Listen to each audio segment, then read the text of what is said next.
एक खूबसूरत नॉर्वेजियन कस्बा, नीले गहरे समुद्री खाड़ी का मनमोहक नजारा और पर्यटकों से भरी जीवंत रातें। लेकिन इन्हीं शांत जलराशियों के नीचे कोई अज्ञात कथुलू जैसा भयावह जीव छिपा हुआ था। हाँ, यहीं से इस रोमांचक और डरावनी कहानी की शुरुआत होती है। बाहर से शांत और सुखद दिखने वाला ये छोटा सा कस्बा अपने भीतर एक ऐसा भयानक रहस्य छिपाए बैठा था जिसके बारे में कोई कल्पना भी नहीं कर सकता था। उस दिन दो युवा अपनी जेट स्की पर सवार होकर नॉर्वे की एक समुद्री जलधारा में तेज रफ्तार से दौड़ रहे थे। वे हवा को चीरते हुए गति के रोमांच का आनंद ले रहे थे। इंजन की गड़गड़ाहट पानी की गहराइयों तक पहुंच रही थी, लेकिन उन्हें इस बात का बिल्कुल अंदाजा नहीं था कि उनकी यह आवाज झील की अथाह गहराई में छिपे एक भयावह अस्तित्व को जगा चुकी है। जब वे लहरों पर बेफिक्र होकर फिसल रहे थे, तभी झील की तलहटी से एक विशाल काला साया चुपचाप उनकी ओर बढ़ रहा था। उसी समय कुछ कयाकिंग प्रेमी आपातकालीन स्थिति में खुद को बचाने का अभ्यास कर रहे थे। एक महिला ने गहरी सांस ली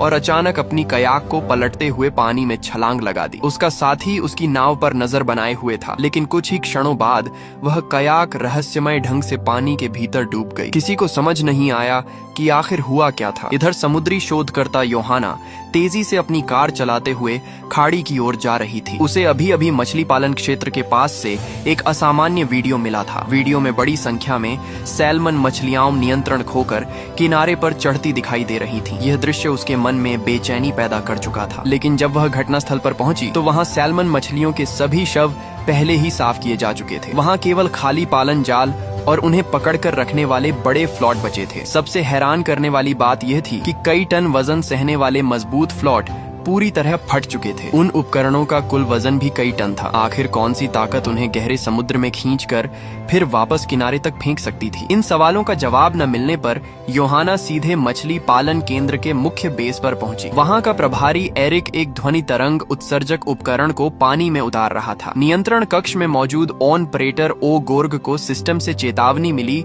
कि उपकरण अत्यधिक आवृत्ति पर काम कर रहा है, लेकिन चेतावनी मिलने के बावजूद उसने आवृत्ति कम नहीं की बल्कि अलार्म ही बंद कर दिया। दरअसल इस फार्म में सैल्मन मछलियों का बड़े पैमाने पर पालन किया जाता था, जिसके कारण उनमें एक विशेष प्रकार के परजीवी रोग फैलने का खतरा रहता था। यह रोग न केवल मछलियों की वृद्धि और गुणवत्ता को प्रभावित करता था, बल्कि अंततः उन्हें मार भी देता था। इस समस्या को खत्म करने के लिए फार्म ने योहाना द्वारा विकसित ध्वनि तरंग आधारित परजीवी नियंत्रण तकनीक अपनाई थी। यह तरीका सुरक्षित और पर्यावरण के अनुकूल माना जाता था। इस नई तकनीक की सफलता देखकर फार्म के मालिक योस्थान ने अपने व्यवसाय को और विस्तार देने की योजना बनाई। उसी समय वह समुद्र के बीच बने एक आलीशान होटल में जापानी निवेशकों के सामने अपने प्रोजेक्ट का प्रस्तुतिकरण कर रहा था। वह चाहता था कि निवेश मिलने पर उच्च गुणवत्ता वाले सैल्मन उत्पादन को 3 गुना तक बढ़ाया जा सके। लेकिन उसे इस बात का बिल्कुल अंदाजा नहीं था कि इसी तकनीक की आविष्कारक योहाना इस समय समुद्री अनुसंधान संस्थान की ओर से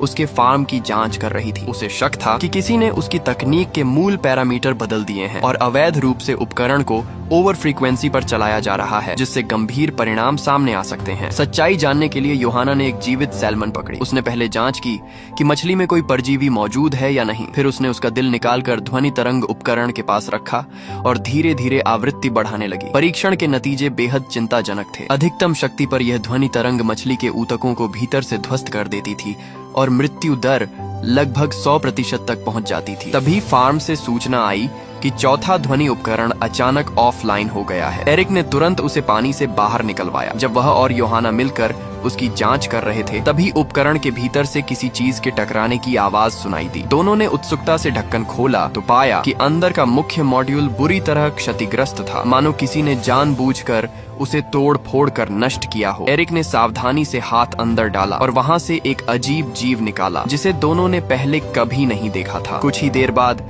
उस अज्ञात जीव को प्रयोगशाला के विच्छेदन कक्ष में ले जाया गया। समुद्री जीवों के डेटाबेस से तुलना करने पर पता चला कि वह किसी ऐसी प्रजाति से संबंधित था जो समुद्र की अत्यंत गहरी और अंधेरी परतों में रहती है, जहां कभी सूर्य का प्रकाश नहीं पहुंचता। उसके शरीर से जैव दीप्ति पैदा करने वाले पदार्थ निकलते थे और उसकी विशेषताएं परजीवी जीवों जैसी थीं। यदि वह वास्तव में एक परजीवी था तो उसका मेजबान जीव कितना विशाल और भयावह होगा, इसकी कल्पना मात्र से रोंगटे खड़े हो जाते थे। इस बीच कस्बे में पहले गायब हुए लोगों के बारे में भी नई जानकारियां सामने आने लगी। सबसे पहले लंबे समय से लापता जेट स्की समुद्री लहरों के साथ बहकर किनारे आ गई। फिर मछली फार्म की निगरानी प्रणाली में कुछ ऐसा दिखाई दिया जो शुरू में एक भटकी हुई डॉल्फिन जैसा लगा, लेकिन जब यूहाना स्वयं पानी में उतरकर जांच करने गई तो सच्चाई देखकर सन्न रह गई। वह कोई डॉल्फिन नहीं बल्कि इंसान की लाश थी। जल्द ही पुलिस भी वहां पहुंच गई। मृत महिला की पहचान फार्म मालिक योस्तान की पत्नी के रूप में हुई। जब यह पुष्टि हो गई कि वह पहले लापता हुए 2 पर्यटकों में से एक थी, तब यूहाना ने पुलिस को अपनी नई खोज दिखाई। शव पर बड़ी मात्रा में जैव दीप्ति वाले चमकीले पदार्थ के निशान मौजूद थे। यह वही पदार्थ था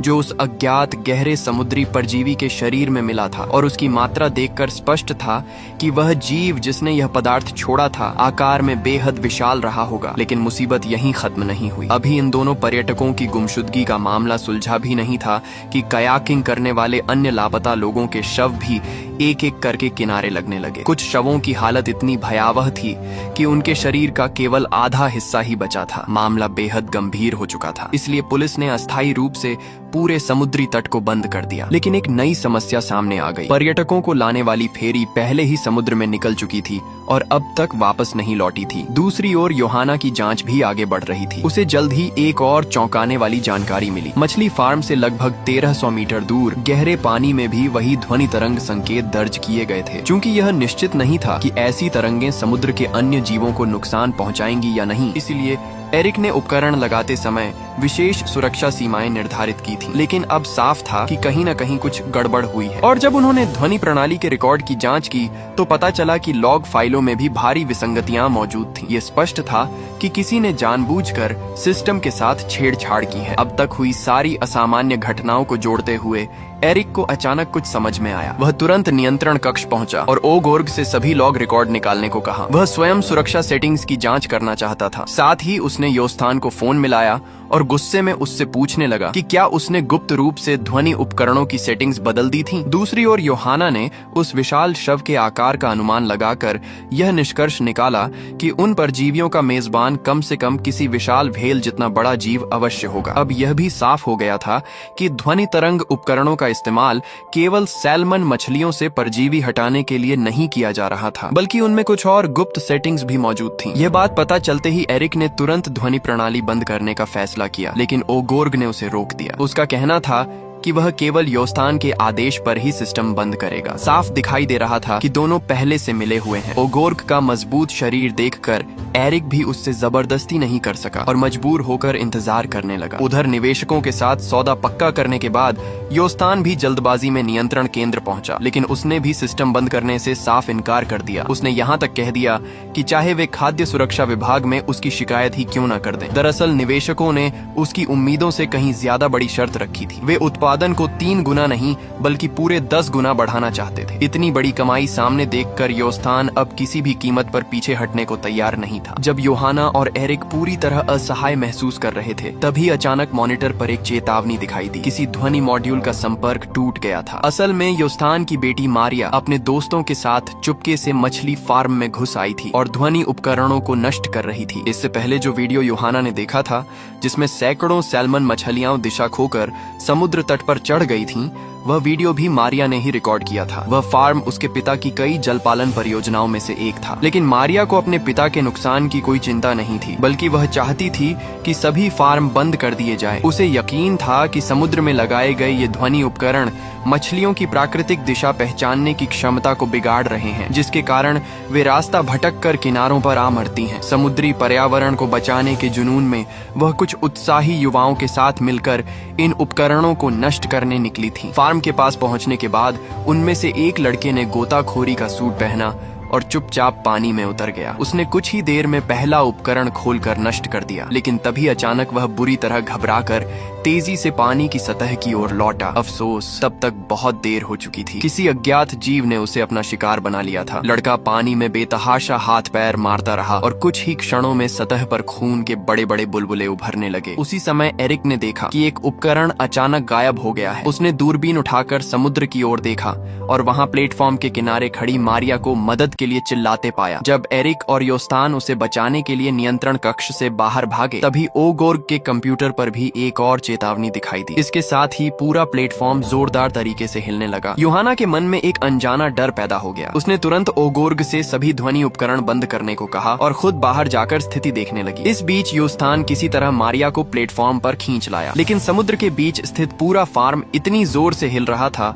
कि सभी लोग लगभग पानी में गिरने वाले थे। खतरा बढ़ता देख यूहाना ने सबको तुरंत नियंत्रण कक्ष में लौटने का आदेश दिया। फार्म के अंदर मौजूद सैल्मन मछलियां भी मानो किसी भयावह खतरे को महसूस कर चुकी थीं। वे पागलों की तरह अपनी पूंछें मार रही थीं। उनके टकराने से बने घावों से पानी लाल होने लगा। तभी यूहाना को ऐसा लगा जैसे कोई विशाल चीज उनकी ओर बढ़ रही हो। अगले ही पल उसके पैरों के नीचे जोरदार कंपन हुआ। फार्म को समुद्र तल से बांधने वाली विशाल एंकर चेन टूट गई। लगभग उसी समय समुद्र के ऊपर घना कोहरा छा गया। यूहाना अब भी समझने की कोशिश ही कर रही थी कि आखिर हो क्या रहा है। तभी कोहरे के भीतर से एक विशालकाय टेंटेकल आसमान को चीरता हुआ उभरा और सीधे फार्म की ओर झपटा। यदि वह समय रहते झुक न जाती तो उसी क्षण उसकी मौत तय थी। डरी हुई यूहाना भागकर वापस नियंत्रण कक्ष में पहुंची और उसने सभी को बताया कि उसने क्या देखा है। उसने चेतावनी दी कि अब किसी भी प्रकार की आवाज नहीं करनी चाहिए, क्योंकि वही उस राक्षसी जीव को उनकी ओर आकर्षित कर रही है। लेकिन उसकी बात पूरी भी नहीं हुई थी कि नियंत्रण कक्ष के बाहर से एक और अजीब आवाज सुनाई दी। सभी लोग कांच के पार देखने लगे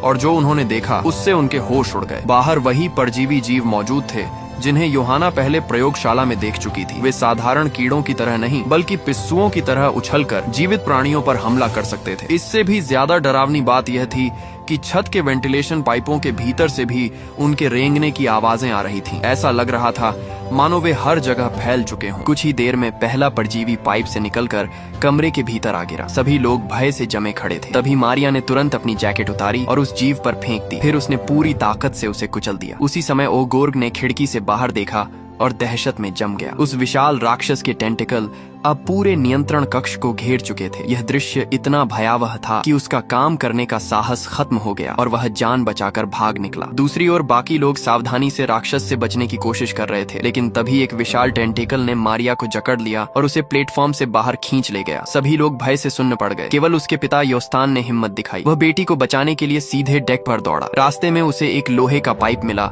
जिसे उसने हथियार बना लिया। वह पूरी ताकत से राक्षस के टेंटिकल पर टूट पड़ा। कई बार वार करने के बाद आखिरकार वह उसे घायल करने में सफल हो गया और अंतिम क्षण में अपनी बेटी को छुड़ा लिया। इधर यूहाना भी दूसरे टेंटिकलों से बचती हुई इधर उधर भाग रही थी। वह गलियारे से होते हुए वेंटिलेशन पाइप में घुसी और रेंगते हुए अंत में एक स्टोरेज रूम तक पहुंच गई। लेकिन टेंटिकल उसका पीछा करते हुए वहां भी आ पहुंचा। उसने यूहाना की गर्दन को जकड़ लिया। तभी एरिक हाथ में अग्निशमन कुल्हाड़ी लेकर उसे बचाने के लिए दौड़ा, लेकिन यूहाना ने उसे तुरंत रोक दिया। उसे समझ आ चुका था कि यह जीव केवल कंपन और हरकत महसूस करके शिकार ढूंढता है। यदि वह पूरी तरह स्थिर रहे तो शायद बच सकती है। कुछ तनावपूर्ण क्षणों के बाद टेंटिकल ने सचमुच उसे छोड़ दिया। अवसर का फायदा उठाते हुए एरिक ने पास रखे एक प्रोपेलर को चालू कर दिया। उसकी आवाज सुनते ही टेंटिकल उस ओर मुड़ गया। इसी मौके का फायदा उठाकर दोनों वहां से भाग निकले। उधर ओगोर्ग एक कोल्ड स्टोरेज में छिप गया था। वहां उसे मारिया का दूसरा साथी मिला, लेकिन उसकी हालत बेहद खराब थी। उसके मुंह से खून निकल रहा था और वह मरने की कगार पर था। दरअसल उस पर भी परजीवियों ने हमला किया था और उसके शरीर का लगभग सारा खून चूस लिया था। तभी कोल्ड स्टोरेज में रखी एक लाश के भीतर से एक और परजीवी धीरे धीरे बाहर निकला। वह रेंगते हुए ओगोर्ग के पैरों तक आ पहुंचा। देखकर लगा कि उसकी चाल कुछ धीमी है। हिम्मत जुटाकर ओगोर्ग ने उसे पलट दिया, लेकिन फिर उसकी मूर्खतापूर्ण जिज्ञासा जाग उठी और वह उसे पास से देखने झुक गया। किसी अज्ञात जीव के सामने ऐसी हरकत करना भारी गलती थी। परजीवी ने बिना देर किए उसके चेहरे पर चिपचिपा जहरीला द्रव उगल दिया।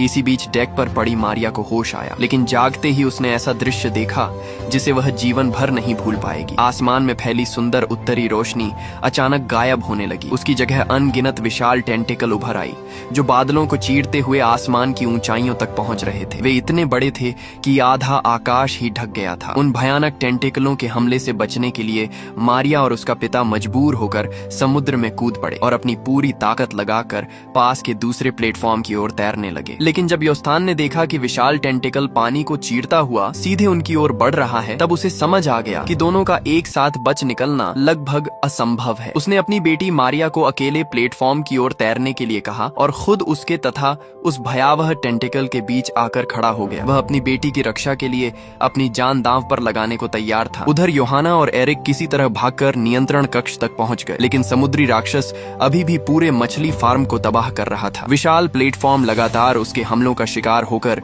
धीरे धीरे समुद्र की गहराइयों में धंसता जा रहा था। तभी योहाना के कानों में अलार्म की आवाज पड़ी, जो अभी भी ध्वनि उपकरणों के ओवर फ्रीक्वेंसी पर चलने की चेतावनी दे रहा था। उसी क्षण उसे असली समस्या समझ आ गई। जब उसने देखा कि इस सबके पीछे का जिम्मेदार ओगोर्ग कहीं नजर नहीं आ रहा है, तो उसने बिना समय गंवाए एक कुल्हाड़ी उठाई और ध्वनि नियंत्रण प्रणाली के मुख्य कंट्रोल पैनल पर जोरदार वार कर दिया। कुछ ही पलों में पूरा पैनल नष्ट हो गया और ध्वनि प्रणाली जबरन बंद हो गई। जैसे ही उपकरण बंद हुए, चारों तरफ अचानक सन्नाटा छा गया। दोनों ने खिड़की से बाहर देखा तो पाया कि मारिया समुद्र की सतह पर बिल्कुल स्थिर पड़ी हुई थी। उसके डूबने से पहले ही योहाना पानी में कूद गई। कुछ देर की मशक्कत के बाद वह मारिया को सुरक्षित बाहर निकाल लाई। रोते हुए मारिया ने बताया कि उसका पिता समुद्री राक्षस द्वारा ले जाया जा चुका है। योहाना उसे लगातार सांत्वना देती रही, लेकिन वह खुद भी जानती थी कि अब योस्थान के बचने की उम्मीद लगभग खत्म हो चुकी है। इसी दौरान एरिक नियंत्रण कक्ष के बाहर गया और उसने 2 आपातकालीन फ्लेयर दागे। उनमें से एक दूर आसमान में जाकर फूटा,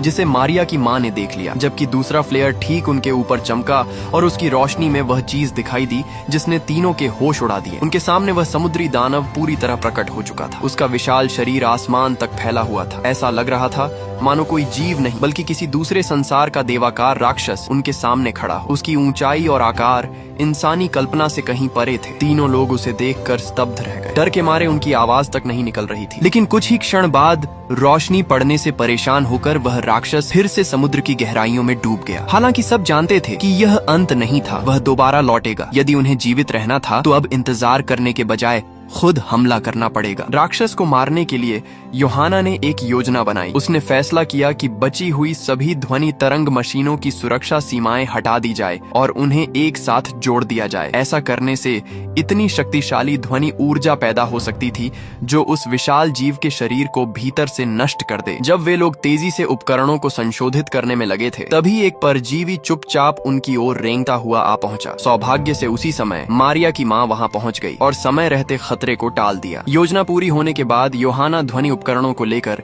एक स्पीड बोट में सवार हुई और मछली फार्म से दूर खुले समुद्र की ओर निकल पड़ी। काफी दूर गहरे पानी में पहुंचने के बाद उसने नाव रोक दी। फिर ध्वनि उत्सर्जक उपकरण चालू किया और उसकी आवृत्ति को अधिकतम स्तर तक बढ़ा दिया। इसके बाद उसने बिना किसी हिचकिचाहट के उसे समुद्र में फेंक दिया। कुछ ही क्षणों बाद समुद्र की गहराइयों से एक भयावह और अजीब गर्जना सुनाई दी। चारों ओर फिर से घना कोहरा फैलने लगा। योहाना बेचैनी से उस राक्षस को ढूंढ रही थी, लेकिन तभी वह अचानक उसके पीछे प्रकट हुआ और एक ही झटके में स्पीड बोट को उलट दिया। योहाना सीधे गहरे समुद्र में जा गिरी। इससे पहले कि वह खुद को संभाल पाती, राक्षस के लंबे टेंटिकल ने उसे जकड़ लिया और अपने विशाल चेहरे के सामने ले आया। लेकिन आश्चर्य की बात यह थी कि राक्षस ने उसे निगला नहीं। वह बस अपनी विशाल चमकती आंखों से उसे देखता रहा। उसके मुंह से लगातार दर्द भरी आवाजें निकल रही थीं। ऐसा लग रहा था मानो वह किसी गहरे दुख, किसी अन्याय या किसी मजबूरी को व्यक्त करने की कोशिश कर रहा हो। पहली बार योहाना को महसूस हुआ कि शायद यह जीव केवल एक राक्षस नहीं था, लेकिन अब बहुत देर हो चुकी थी। समुद्र की गहराई में पड़ा ध्वनि उपकरण पूरी शक्ति के साथ सक्रिय हो चुका था। अचानक एक भीषण ध्वनि तरंग पूरे क्षेत्र में फैल गई। वह सीधा उस जीव के शरीर के भीतर पहुंची और उसके हृदय पर घातक प्रहार किया। अगले ही पल विशाल राक्षस का शरीर ढीला पड़ गया। उसकी सारी शक्ति समाप्त हो गई। उसने धीरे धीरे योहाना को छोड़ दिया और फिर समुद्र की अथाह गहराइयों में डूबने लगा। वह प्राचीन गहरे समुद्र का जीव, जिसने न जाने कितनी सदियाओं इस पृथ्वी के अंधकारमय महासागरों में बिताई थी, आखिरकार इंसानों के लालच और लालसा की वजह से अपनी जान गंवा बैठा। लेकिन इस लड़ाई की कीमत भी बहुत भारी थी। समुद्र के भीतर लंबे समय तक रहने के कारण योहाना की ऑक्सीजन समाप्त हो चुकी थी। राक्षस के मरने के बाद भी वह सतह तक वापस नहीं पहुंच सकी। कुछ समय बाद एरिक घटनास्थल पर पहुंचा। उसे समुद्र की सतह पर केवल उलटी पड़ी स्पीड बोट दिखाई दी, लेकिन योहाना कहीं नजर नहीं आई। थोड़ी देर बाद एक मछली पकड़ने वाली नाव धीरे धीरे वहां आकर रुकी। एरिक तुरंत तैरकर नाव तक पहुंचा। वहां उसने देखा कि एक बुजुर्ग मछुआरे ने योहाना को पानी से निकाल लिया था, लेकिन अब बहुत देर हो चुकी थी। योहाना की सांसें हमेशा के लिए थम चुकी थीं। कहानी के अंत में मारिया अपने संकल्प पर कायम रहती है और समुद्री पारिस्थितिकी को बचाने के अभियान को आगे बढ़ाती है। लेकिन कहानी का सबसे डरावना रहस्य अब भी बाकी था।